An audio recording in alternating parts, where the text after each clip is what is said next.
And we do begin with breaking news. Turkey has launched a military offensive against the Kurds in northeastern Syria just days after President Trump said he was pulling U.S. troops out of the region who might have deterred this attack by Turkey. The Kurds have long waged a separatist movement that Turkey has violently sought to put down, but they've also been crucial partners to America, standing shoulder to shoulder with U.S. Special Forces in the fight against ISIS. Now those American forces are gone, and the Kurds are warning that the U.S. withdrawal has paved the way for their ethnic cleansing. Shortly after President Recep Tayyip Erdogan announced Operation Peace Spring on Twitter, warplanes from inside Turkey took off to strike their first Kurdish targets in northeastern Syria. Syrian Democratic Forces, comprised mostly of Kurdish fighters, reported airstrikes on civilian areas, sparking a huge panic and an exodus of people from the area. The Kurds say they are getting reports of civilian casualties from villages in this region, and Turkey says the operation is meant to drive out terrorists, which is what they call the Kurds, a key U.S. military ally, or maybe a former military ally. CNN's chief international correspondent Clarissa Ward is in northern Syria. So Clarissa, tell us what you were seeing.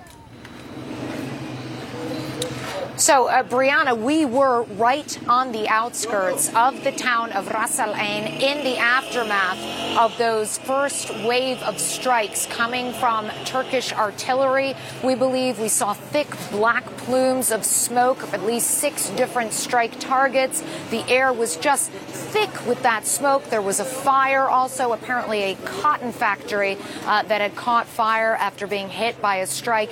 And then what we saw was this just overwhelming wave of civilians trying desperately to get out of this town, fearful for their lives. The streets choked with traffic, cars with mattresses strapped to roofs, women, children in the back of flatbed trucks. I approached some of them and asked them where they were going, and they told me simply, Brianna, we don't know where we're going. We don't know where it's safe. They have no sense of the scope and scale of this Turkish operation. We're hearing that at least 4 different towns were targeted as a part of the first wave of this Turkish military operation.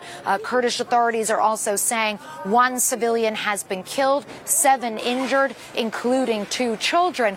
And the question that everyone is asking is what next and where next? And this is a vast area, Brianna. You're talking about a 200-mile swath of territory along that border, making it very difficult for civilians to know where exactly they should head to next. But a palpable sense of fear and concern here. A lot of Kurdish people had dared to hope that perhaps President Trump would change his mind, that perhaps the U.S. would intervene and avert this from happening. But now it's clear this Turkish military operation is underway, and it's clearly going to be bloody. Brianna?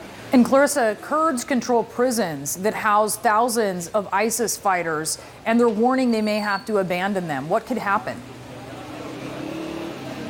Well, this is one of many potentially problematic scenarios, and this is why European allies of the U.S. are troubled, as well as the Kurds. The reality is we saw waves of vehicles filled with Kurdish fighters leaving their various bases and heading to the front line along the border to try to provide some resistance against this Turkish military incursion. Some of those fighters, presumably, are those among those who are guarding these ISIS prisons. We're talking about 12,000 hardened ISIS fighters. We're talking about tens of thousands of family members of ISIS fighters, many of whom are also deeply radicalized. And if these Kurdish fighting forces who are responsible for upholding the fortitude of those prisons are now being yanked to go to the front lines, it is not unreasonable to speculate that you could see the resurgence of ISIS sleeper cells, that you could also see potentially prison breaks occurring, people escaping, and essentially radicals taking advantage of the security vacuum that many fear will be caused by this military operation. Brianna? Clarissa Ward reporting for us from northern Syria. Thank you. And the president is getting hammered for pulling U.S. troops out of northeastern Syria. It is a rare lawmaker, Republican or Democrat, who sees wisdom, be it great or unmatched, as the president said, in this move. Pulling U.S. troops from a low-risk, high-reward military operation that has been going on for years now, with few U.S. casualties and a lot of success keeping ISIS at bay. Senator Lindsey Graham, one of the president's strongest Republican allies, said, quote, if media reports are accurate and Turkey has entered northern Syria, a disaster is in the making. And he's urging the president to change course while there is still time by going back to the safe zone concept that was working. But is there really still time to go back? Retired Rear Admiral John Kirby is with us. He's our military and our diplomatic analyst. And first, let's just take a look, John, at the area where Turkey has launched this operation. Yeah, this is the buffer zone that they're trying to establish, Brianna. It's hundreds of miles long, goes all the way from the Euphrates River, and you can see the river here, to the Iraqi border. And what the Turks are saying is they want to create this zone from 18 to 25 miles deep inside Syria. Interestingly, you talked about the prison. The Al-Hol prison camp is down here near the Iraqi border, well outside the zone.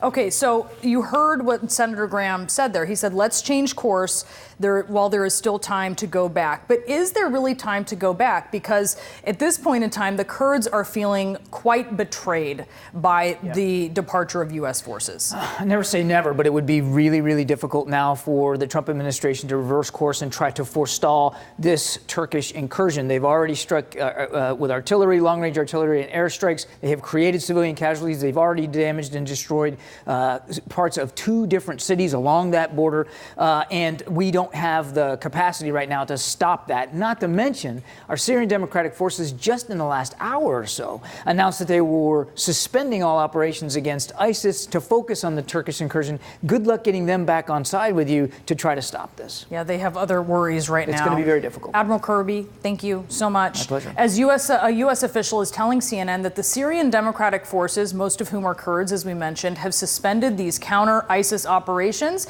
as we just heard from John Kirby, because they're now embroiled in this battle with Turkey. Joby Warrick is a national security reporter for The Washington Post. He's also the author of Black Flags, The Rise of ISIS. Joby, they're focused right now on Turkey. These Kurdish fighters are. Could we, because of this, see a resurgence of ISIS? It certainly could, and there are 2 really big problems to worry about, and your correspondent alluded to both of them. One is the possibility of prison breaks or just a loss of control over these thousands and thousands of former ISIS militants and their family members. They're not in just one place. There are about 20 different locations around northeastern Syria. They're guarded not by Americans, but by these Kurdish militants that are helping us. If they're off to the front line to fight the Turks, it's all bets are off in terms of who's going to look after these prison camps and make sure there's no escape.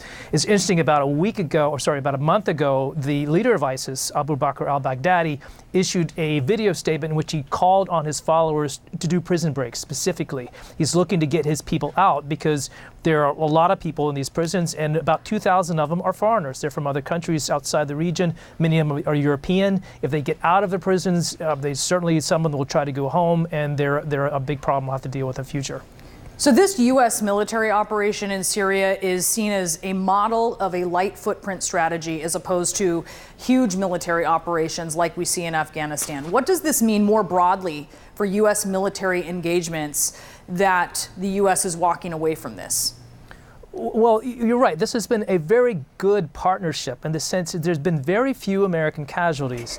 Our partners, the SDF, the Syrian Democratic Forces, did pretty much all the fighting and dying in Syria. And we enabled them. We gave them air cover. We gave them intelligence. Some of our special forces people fought alongside them as essentially brothers in arms. And without that partnership, if that falls apart, the ability of the Americans to sort of leverage some kind of control over the security problems in eastern Syria, that goes away. And we know there is a significant ISIS presence still in the country, even though the caliphate has fallen. There are many cells. We just saw in the last 24 hours, there were 3 suicide attacks by ISIS on its former capital of Raqqa against SDF positions. So there's a real potential for an unraveling of the security situation and for a resurgence of ISIS in not just the prison camps, but across that part of Syria.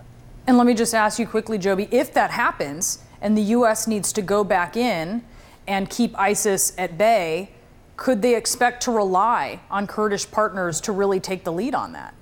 Yeah. Would you expect to be able to ask these SDF fighters to ally with us again after this, as they see it, a very significant betrayal? And the answer is no. It's going to be very hard for us to get allies again, to get people from other countries to ally with us in fighting ISIS if it begins to come back. So this is a huge loss for us potentially. And that would mean U.S. troops. Joby Warrick, thank you so much.